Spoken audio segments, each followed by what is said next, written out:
مطلب اذان سے پہلے درود و سلام پڑھنا، کچھ لوگ کہتے ہیں یہ اذان میں اضافہ ہے، تو کیا ارشاد فرماتے ہیں؟ دیکھیے قرآن مجید کے جو احکامات ہیں نا، وہ بعض تو احکام ایسے ہیں جس میں قرآن میں کنڈیشن بیان کی گئی ہے، اور بعض احکام ہیں جو بغیر کنڈیشن کے ہیں۔ جیسے مثال کے طور پر اللہ تبارک و تعالیٰ نے رمضان کے روزے جو ہے وہ ہم پر فرض کیے، اور رمضان کے ساتھ خاص ہے۔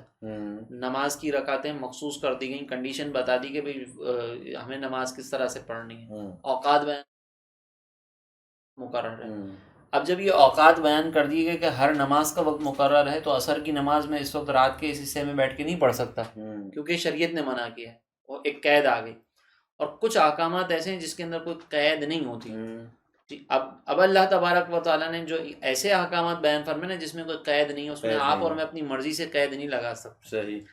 اب قرآن میں حکم دیکھیں، اللہ تبارک و تعالیٰ نے فرمایا کہ یا ایھا الذین آمنوا صلوا علیہ وسلموا تسلیما، کہ ان پر نماز ان پر جو ہے وہ درود پڑھو اور خوب سلام پڑھو۔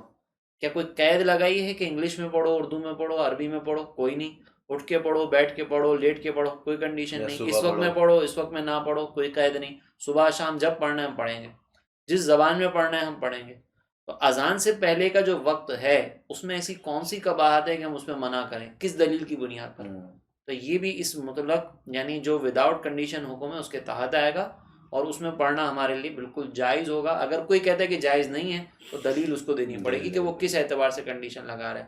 ہاں، ایک احتیاط یہاں پہ ضرور کرنی ہوگی کہ درود شریف پڑھنے کے بعد کم از کم اتنا گیپ کر لیا جائے تاکہ یہ درود جو ہے وہ اذان کا حصہ نہ بنے، ملاوا نہ لگے۔ اس کے لیے ایک اور احتیاطی طور پر جیسے ایک اعلان کیا جاتا ہے کہ بھئی اذان کا احترام کرتے ہوئے گفتگو چھوڑ دیں، کام کاج چھوڑ دیں، تو یہ اعلان کر دینا یہ مزید اس بات کی طرف ایک احتیاط ہے کہ درود پاک میں اور اذان کے درمیان ایک گیپ آ گیا، تاکہ یہ محسوس بھی نہ ہو کہ یہ اذان کا حصہ ہے۔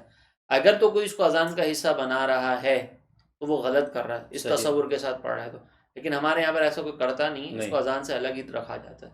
صحیح۔ تو اذان دینے والے یقیناً جو ہمارے بھائی ہیں، مؤذنین صاحبان ہیں، وہ یقیناً احتیاط کرتے ہوں گے، لیکن اگر کہیں بے احتیاطی کا معاملہ ہے، جس طرح مفتی صاحب نے کہا کہ آپ درود شریف پڑھیں اور پھر گیپ دے دیں تاکہ پتہ چلے کہ یہ اس کے ساتھ اذان کے ساتھ ملا ہوا نہیں ہے، تو انشاءاللہ آپ امید ہے توجہ فرمائیں گے۔ مفتی صاحب